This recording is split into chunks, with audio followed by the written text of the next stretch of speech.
지난주에 말씀을 한번 생각해 보시겠어요? 지난주에 욥이 사단으로부터 시험을 당하게 되었죠. 첫 번째 시험이었습니다. 욥이 어떤 시험을 당하게 되었는지 우리가 한번 살펴보도록 하겠습니다. 욥기 1장 9절의 말씀을 한번 띄워 주시겠어요? 화면에 욥기 1장 9절의 말씀을 욥기 1장 9절입니다.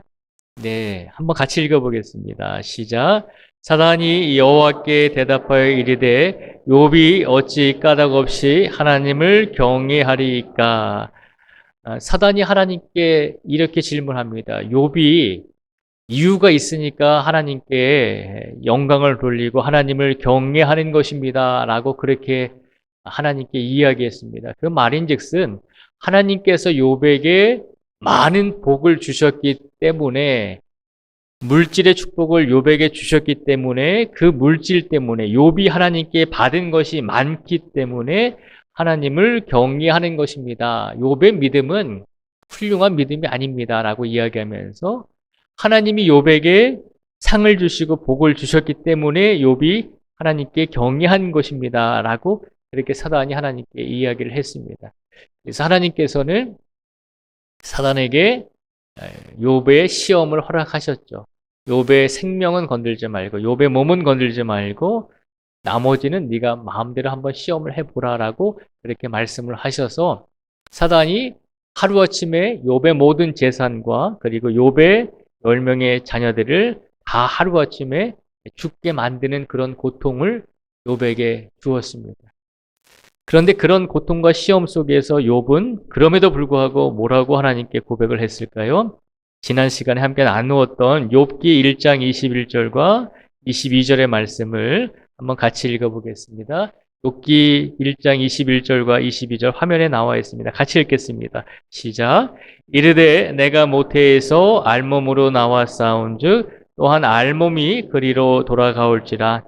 주신 이도 여호와시요 거두신 이도 여호와시오니 여호와의 이름이 찬송을 받으실지니이다 하고 이 모든 일에 욥이 범죄하지 아니하고 하나님을 향하여 원망하지 아니하니라. 아멘. 욥이 뭐라고 대답을 했냐면 이 모든 고통과 고난을 당하면서도 자신의 자녀들이 죽고 자신의 모든 물질이 하루아침에 다 빼앗기는 그런 상황 속에서도 사단의 이런 시험을 받으면서도 욥이 뭐라고 고백을 했냐면 주신 이도 하나님이시고 거두어 가시는 분도 하나님이십니다. 라고 고백을 했습니다. 나에게 복을 주신 분도 하나님이시기 때문에 내 복을 거두어 가시는 분도 당연히 하나님이십니다. 복의 주체는 하나님의 것입니다. 복은 하나님의 것입니다. 그러니 하나님의 것을 가지고 나에게 주셨다가 다시 가져가실지라도 나는 하나님을 원망하지 않겠습니다. 라고 고백을 합니다. 이것이 욥의 첫 번째 시험이었습니다. 가만히 보면 사단이 욥의 주변에 있는 것을 가지고 시험을 했잖아요. 물론 자녀들을 보면 10명의 자녀들이 하루아침에 죽은 것을 생각하면 너무나 안타깝죠. 욥의 마음이 찢어질 수밖에 없죠.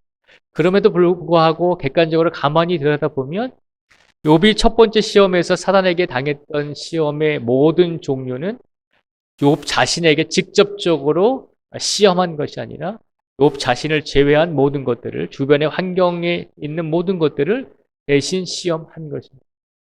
자, 그런 상황이 되었고 이제 다시 한번 오늘 욥기 2장 1절에서 10절 말씀 속에서는 욥이 다시 사단으로부터 당하는 두 번째 시험의 사건이 나오게 됩니다. 첫 번째 시험이 지나가고 나서 이제 하나님께서 사단에게 욥이 얼마나 신실한지를 그렇게 사단에게 다시 한번 욥을 칭찬하게 되십니다. 그래서 오늘 본문 3절 말씀을 보면 이런 말씀이 있습니다. 오늘 본문 3절 말씀에 보면요. 여호와께서 사단에게 이르시되 내가 내 종 욥을 주의하여 보았느냐 그와 같은 온전하고 정직하여 하나님을 경외하며 악에서 떠난 자가 세상에 없느니라. 내가 나를 충동하여 까닭없이 그를 치게 하였어도 그가 여전히 자기의 온전함을 굳게 지켰느니라. 아멘. 하나님께서 사단에게 이야기하시죠. 네가 나를 충동하여서 까닭없이 욥을 치게 하였지만 그러나 욥은 너 사단의 시험을 잘 통과하지 않았느냐. 그가 여전히 모든 것을 빼앗고 모든 것을 잃어버리고 자녀들이 하루아침에 죽었을지라도 그가 여전히 입술로도 하나님께 원망하지 않고 하나님을 의지하고 있는 모습을 보지 않느냐. 이것이 욥의 믿음이다라고 사단에게 욥의 믿음을 칭찬해 주었습니다. 그랬더니 사단이 이번에는 하나님께 다시 대답하죠. 뭐라고 하나님께 대답을 하냐면 6절의 말씀으로 사단이 하나님께 대답을 합니다. 우리 6절의 말씀을 같이 한번 읽어보겠습니다. 6절을 같이 읽겠습니다. 시작. 여호와께서 사단에게 이르시되 내가 그를 내 손에 맡기노라. 다만 그의 생명은 해하지 말지니라. 아멘. 죄송합니다. 제가 6절이 아니라 4절과 5절의 말씀을 읽어야 되는데요. 4절과 5절에 보면 사단이 하나님께 대답을 합니다. 다시 한번 4절과 5절의 말씀을 읽겠습니다. 시작. 사단이 여호와께 대답하여 이르되 가죽으로 가죽을 바꾸오니 사람이 그의 모든 소유물로 자기의 생명을 바꾸올지라. 이제 주의 손을 펴서 그의 뼈와 살을 치소서. 그리하시면 틀림없이 주를 향하여 욕하지 않겠나이까. 아멘. 하나님께서 욥을 칭찬을 하셨습니다. 그랬더니 사단이 하는 말이 뭐냐면 하나님, 사람이 자기의 소유물로 자기의 생명을 바꿀 수 있는 존재입니다. 그러니까 자기의 생명을 위해서라면 못할 짓이 없는 것이 사람입니다. 라고 이야기하고 있는 것입니다. 사단이 하나님께 이야기하고 있는 것은 하나님께서 욥을 직접적으로 건들지 아니하셨기 때문에 비록 욥의 자녀들이 죽고 욥의 물질들이 모두 다 하루아침에 빼앗긴 상황이지만 어찌 보면 그것은 욥에게 직접적인 고난과 직접적인 고통이 아니기 때문에 욥이 하나님을 끝까지 의지할 수 있는 믿음을 보인 것입니다. 만약에 하나님께서 욥을 직접적으로 치시면 그의 생명과 그의 몸을 직접적으로 이번에 고난과 고통을 주시면 분명히 욥은 이번에는 하나님을 원망할 것입니다. 라고 사단이 하나님께 그렇게 이야기를 합니다. 그래서 하나님께서 다시 한번 6절 말씀에 보면 사단에게 욥을 시험할 수 있는 두 번째의 허락을 해주고 있는 것을 보여주고 있습니다. 이런 상황 속에서 욥이 사단으로부터 두 번째 시험을 당하는 것입니다. 두 번째 시험을 당하는 이유는 사단의 생각은 사람이 자신의 생명을 위해서라면 못할 것이 없는 존재입니다. 라고 하는 것이 사단의 주장이고 하나님께서는 아니다. 욥은 자신의 생명과 자신의 몸에 고통과 고난이 직접적으로 닥칠지라도 그래도 욥은 끝까지 하나님을 경외할 것이다. 그의 믿음을 저버리지 않을 것이다. 라고 하는 것이 하나님의 마음이셨습니다. 자, 이런 상황 속에서 욥이 사단으로부터 두 번째 시험을 당하게 되죠. 그 두 번째 시험이 뭐냐면 7절에서 9절까지 말씀해 보면 욥이 당하는 두 번째 시험이 있습니다. 7절에서 9절까지 말씀을 같이 읽어보겠습니다. 7절부터 9절까지 읽겠습니다. 시작. 사단이 이에 여호와 앞에서 물러가서 욥을 쳐서 그의 발바닥에서 정수리까지 종기가 나게 한지라. 욥이 제 가운데 앉아서 질그릇 조각을 가져다가 몸을 긁고 있더니 그의 아내가 그에게 이르되 당신이 그래도 자기의 온전함을 굳게 지키느냐? 하나님을 욕하고 죽으라. 아멘. 7절에서 9절까지 말씀해 보면 사단이 욥에게 두 번째 시험을 행하고 있습니다. 두 번째 시험은 뭐냐면 이번에는 욥에게 직접적인 고통과 고난을 주고 있습니다. 하나님께서 사단에게 그의 생명만은 건들지 말고 욥의 몸을 건드려도 좋다라고 허락하셨기 때문에 사단이 욥에게 종기가 나게 했습니다. 구약시대에 몸에 종기가 나고 피부에 고름이 나고 그렇게 병이 생긴다는 것은 다른 말로 표현하면 하나님께 죄를 지었기 때문에 벌을 받아서 그런 결과들이 일어나게 되었다라고 사람들은 생각했습니다. 그래서 몸에 피부병이 생기고 종기가 나고 고름이 생기는 사람들을 사회에서 정리했습니다.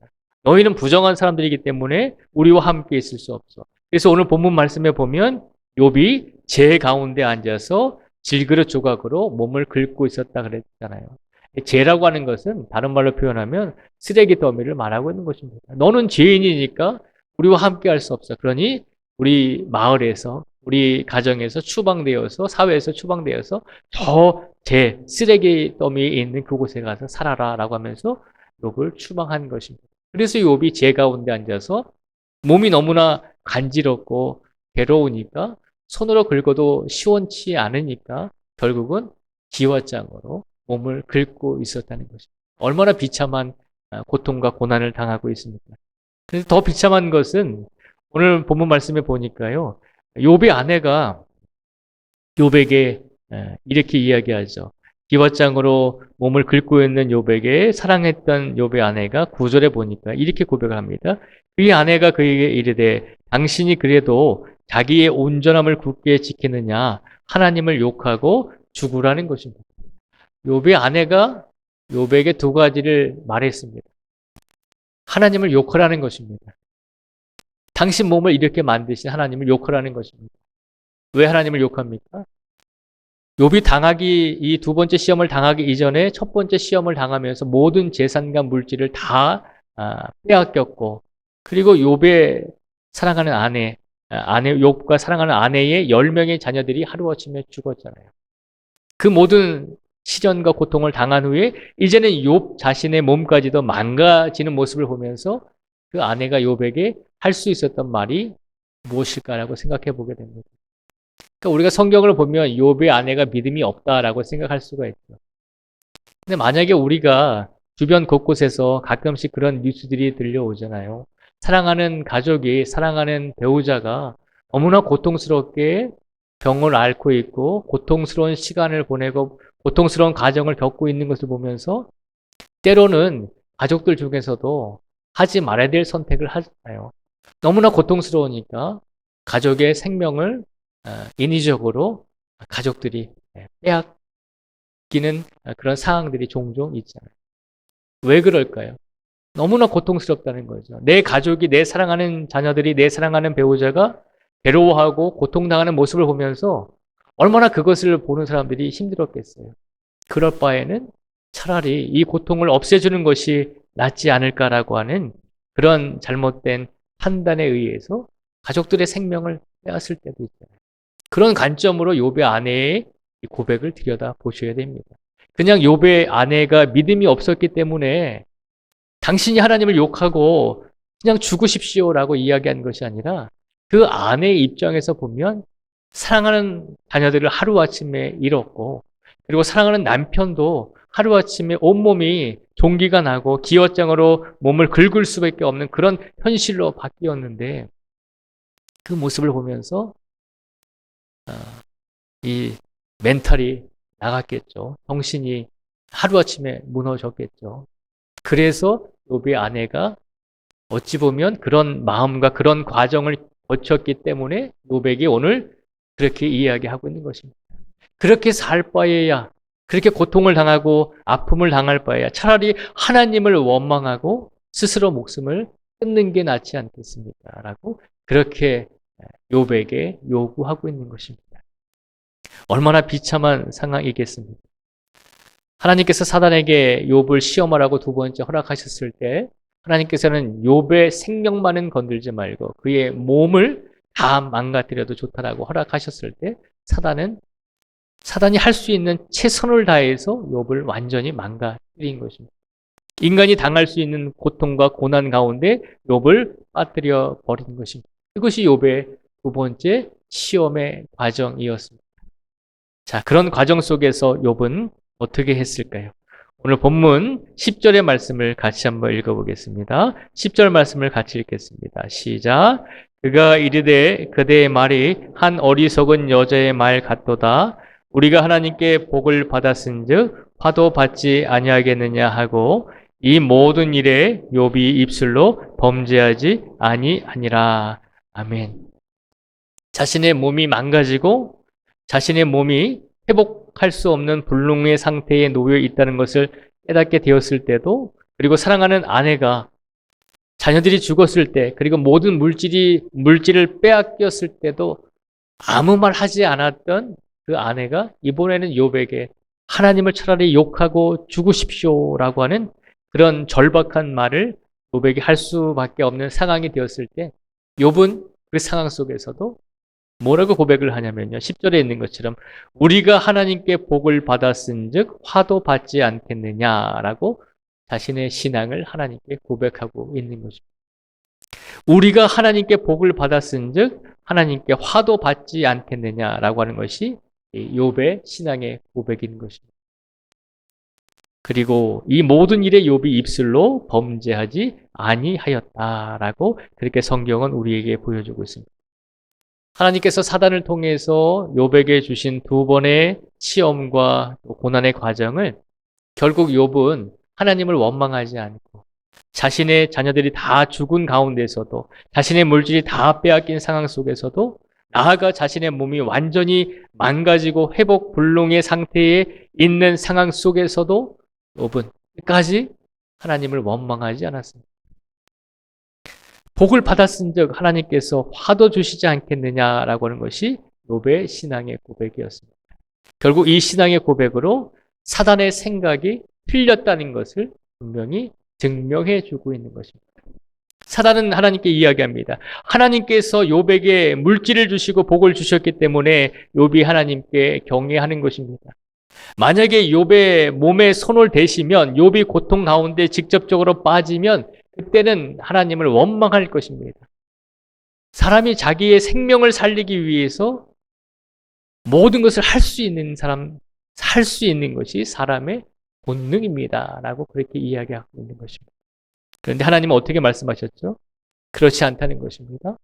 욥은 몸이 고통스럽고 고난에 빠져도 하나님에 대한 믿음을 결코 저버리지 않을 것이다 라고 하는 욥에 대한 확신과 믿음을 하나님께서 계속 가지고 있으셨다는 것입니다. 그리고 그 믿음대로 욥은 끝까지 하나님을 원망하지 않고 하나님을 의지하는 모습을 우리에게 보여주셨습니다. 오늘 욥의 두 번째 시험의 사건을 통해서 하나님께서 우리에게 주시고자 하는 말씀이 있습니다. 믿음이라고 하는 것은 어떠한 대가나 자신의 생명을 전제로 해서 하나님을 믿는 것이 아님을 기억하라는 것입니다. 하나님을 경외하고 하나님께 예배드린다고 하는 것, 하나님을 의지한다는 것은 어떤 대가나 우리 생명의 어떤 건강함을 위해서 조건부로 하나님께 드리면서 하나님을 믿고 의지하는 것이 진정한 믿음이 아니다라고 하는 것입니다. 진정한 믿음은 순수하고 조건 없는 믿음으로 하나님을 섬길 것이다라고 하는 마음을 가지고 하나님을 섬기는 것이 진정한 믿음이다라고 하는 것입니다. 그런데 그런 믿음을 분명히 우리가 가지고 하나님을 섬길 것이다라고 누가 먼저 믿어주셨나요? 하나님이 먼저 우리를 믿어주셨다는 것입니다. 하나님을 믿는 성도들은 만약에 하나님께서 복을 주시지 않고 물질을 주시지 않고 또 몸의 아픔과 고통과 고난이 조금만 닥치면 저 성도들은 분명히 나를 원망하고 나를 믿지 않을 것이다 라고 그렇게 우리를 불신해 주시는 하나님이 아니시다라고 하는 것입니다. 이 말씀을 우리에게 적용해 보면 우리가 오늘 죄악 속에 빠져 있다 할지라도 하나님께서는 끝까지 우리를 믿어주신다는 것입니다. 하나님께 영광을 돌리지 못하는 성도의 삶을 살았을지라도 그래도 하나님께서는 우리를 끝까지 지켜주신다는 것입니다. 분명히 성도들은, 분명히 내 사랑하는 자녀들은 나를 끝까지 의지하고 나에게 돌아올 것이다. 그 믿음을 하나님께서는 오늘 이 시간 우리에게 선포하여 주고 있는 것입니다. 성경을 가만히 보면 욥처럼 훌륭한 믿음을 간직한 사람들이, 믿음의 선배들이 참 많이 나옵니다. 그래서 우리가 성경을 읽으면서 우리도 이런 믿음의 선배들처럼 훌륭한 믿음을 본받아야 되겠다라고 마음을 먹고 성경을 읽을 때가 참 많이 있습니다. 그런데 성경을 우리에게 주신 이유가 무엇일까요? 하나님의 말씀을 우리에게 주신 이유가 무엇일까요? 우리보다 좋은 믿음을 간직한 사람들을 본받으라고 우리에게 주신 것이 아님을 기억하라는 것입니다. 성경은 철저하게 하나님이 어떤 분이신지, 하나님께서 우리를 얼마나 사랑하시고 하나님께서 얼마나 우리를 믿어주시는지를 증거하기 위해서 우리에게 주신 말씀이 성경 말씀임을 기억하라는 것입니다. 우리가 존경하고 우리가 본받아야 될 사람들은 많은 위인전에 나와 있잖아요. 세상 속에도 보면 많은 위인들의 전기가 있잖아요. 우리가 본받아야 될 사람들을 찾는다면 그 위인 전기를 읽으면 되지 않습니까? 성경에 이렇게 하나님 보시기에 아름다운 믿음을 가지고 하나님 보시기에 훌륭한 믿음을 가지고 우리가 본받아야 되겠다라고 이런 믿음을 가지고 살아가는 사람들의 사건이 기록되어 있는 것은 그 사건을 통해서 하나님께서 우리를 얼마나 믿고 사랑하시는지를, 하나님의 놀라우신 큰 은혜를 기억하고 깨달아야 한다는 것입니다. 그 과정에서 훌륭한 믿음을 가진 사람들이 기록이 되어 있는 것이지 우리가 그 사람들만을 집중적으로 보라고 하나님의 말씀을 우리에게 주신 것이 아닙니다. 물론 욥이 훌륭한 믿음을 가지고 있습니다. 그런데 이런 훌륭한 믿음을 본받아야 되겠지만 그러나 더 우리가 기억해야 될 것은 하나님께서 끝까지 욥을 믿어주고 계신다는 것입니다. 사단은 끊임없이 아닙니다 하나님, 욥이 물질만 없으면, 욥이 자녀들만 죽으면, 욥이 자신이 고통과 직접적인 아픔을 겪으면 분명히 하나님을 원망할 것입니다. 그것이 인간입니다라고 사단은 주장하고 있는 것입니다. 하나님은 그렇지 않다는 것입니다. 아무리 죄를 짓고 아무리 하나님 보시기에 악한 삶을 살았을지라도 그래도 다시 나에게 돌아올 것이다라고 하는 믿음과 확신을 가지고 우리 모든 사람들을, 우리 모든 성도들을 대해 주신다는 것입니다. 오늘 이 시간 이 말씀을 묵상하고 이 말씀을 준비하면서 저는 한 가지를 또 떠올리게 되었습니다. 우리에게는 본능이라고 하는 것이 있잖아요. 우리가 의식적으로는 다른 사람에게 사랑을 베풀 수 있고 다른 사람을 위해서 얼마든지 자비를 베풀어 줄 수 있는 삶을 살 수 있습니다. 그런데 무서운 것은 우리의 본능이, 우리가 어떤 어려움 속에 빠지게 되면 우리도 모르게 우리의 본능이 튀어나올 때가 있잖아요. 뜨거운 물이나 뜨거운 불에 손을 대면 우리가 본능적으로 손을 빼잖아요. 아, 뜨거워 하면서. 아이들도 그렇잖아요. 아이들이 뜨거운 물에 손을 대면 아, 뜨거워 하면서 손을 떼잖아요. 그것이 본능이거든요. 저는 이 말씀을 준비하면서 하나님께 그렇게 기도합니다. 하나님, 혹여라도 저뿐만 아니라 우리 모든 성도들이 누군가를 위해서 희생하고 누군가를 위해서 봉사해야 될 때, 누군가를 위해서 혹여라도 생명을 주어야 될 때가 있으면 하나님, 본능적으로 제가 그것을 피하지 않게 해주십시오라고 그렇게 간구하게 됩니다. 얼마나 사람이 나약한 존재인지요. 저는 군대 가기 전에 제가 참 믿음이 좋은 사람인 줄 알았습니다. 모태신앙이었고 또 대학교 때부터 신학대를 다녔으니까 다른 사람에 비해서 믿음이 참 좋다라고 생각을 했습니다. 근데 군대 가니까요, 그게 아니더라고요. 훈련을 한 달간 받아보니까 얼마나 배가 고픈지요. 얼마나 먹을 것이 이제 훈련 받을 때는 잘 안 주니까, 밥 밖에는 다른 걸 안 주니까 훈련하다 보면 배가 고프잖아요. 그러면 이제 부식을 주잖아요. 간식을 주거든요. 빵이라든지 뭐 그런 걸 주는데 배고픈 사람들과 함께 나누어 먹어야 되잖아요. 그렇지 않더라는 거예요. 제가 제 본능이 제 배를 채우기 위해서 저만 바라보게 되고 그렇게 군생활 이제 훈련을 받으면서 똑같이 일반 사람들과 똑같이 그런 모습으로 훈련을 받는 모습을 제가 깨닫게 되었습니다. 그래서 지금도 그때 생각하면 혹여라도 제가 교역자로서, 혹여라도 제가 목사로서, 담임 목사로서 우리 성도들을 위해서 제가 희생하고 성도들을 위해서 뭔가를 제가 만약에 생명을 주어야 될 일이 생긴다면 혹여라도 제가 본능적으로, 혹여라도 무의식적으로 그것을 거부하지 않는 그런 목회자가 되게 해달라고 그렇게 기도하고 있습니다. 우리 성도님들도 오늘 이 시간 욥의 사건을 바라보면서 그런 믿음을 간직하길 원합니다. 하나님, 내가 혹여라도 다른 사람을 위해서, 내가 누군가를 위해서 내 생명을 줄 상황이 되었을 때 내가 하나님께서 나를 사랑하셨듯이 나도 다른 사람들에게 주저하지 않고 본능 때문에 내가 살려고 그렇게 발버둥 치는 것이 아니라 본능과 무의식이 나를 찾아올지라도 내가 다른 사람을 위해서 희생할 수 있는 그런 믿음을 갖게 해달라. 그렇게 기도하면서 우리의 신앙을 살아갈 수 있는 우리 모두가 되기를 주님의 이름으로 축복을 드립니다. 항상 사단은 우리에게 말합니다. 본능대로 행동해. 그것이 하나님께서 만들어주신 사람의 모습이야. 당연한 거야. 네가 배고프면 다른 사람의 것을 빼앗아 먹는 거 얼마든지 괜찮아. 힘들면 다른 사람들을 더 힘들게 하는 것, 내가 좀 편해지려고 다른 사람을 더 어렵게 만드는 것 괜찮아. 그것이 본능이야. 그렇게 우리를 유혹할 때가 많이 있습니다. 근데 하나님은 우리를 믿어주신다는 것이죠. 아무리 본능과 무의식이 우리를 집어삼킨다 할지라도 우리가 하나님을 의지하고 하나님 보시기에 귀한 성도로서 삶을 살아야 될 성도의 모습을 저버리지 않을 것이다라고 하는 믿음을 가지고 우리를 한없이 붙들어 주시고 우리를 오늘도 그렇게 지켜주시고 이끌어 주신다는 것이죠. 믿음과 의로움은 철저히 물질이나 보상으로부터 자유로워야 한다는 것입니다. 하나님을 향한 진정한 믿음은 하나님께서 우리에게 어떤 보상과 물질을 주시겠지라고 하는 그런 얄팍한 기대감을 가지고 하나님을 의지하는 것이 아니라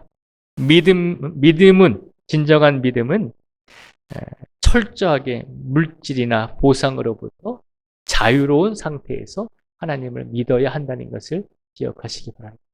그 믿음의 모습을 욥이 우리에게 보여주었기 때문에 우리들은 욥의 믿음의 모습을 조금이라도 본받아 살아가야 된다는 것과 그리고 더 중요한 것은 욥을 하나님께서 먼저 믿어주셨다는 것입니다.